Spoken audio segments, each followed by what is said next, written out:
മമുക. നമസ്കാരം. രാജു ഇത്രയും ചെറിയൊരു പടം എടുക്കുമെന്ന് ഞാൻ വിചാരിച്ചില്ല.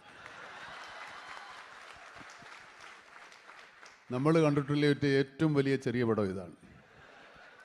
എല്ലാ വിജയങ്ങളും മലയാള സിനിമയുടെ വിജയമാവട്ടെ. നമുക്ക് എല്ലാവർക്കും അതിൽ ഭാഗമാകാൻ സാധിക്കട്ടെ. എല്ലാ ആശംസകളും നേരുന്നു. നമ്മൾ ചേർന്ന് വിജയിപ്പിക്കുക. നമസ്കാരം.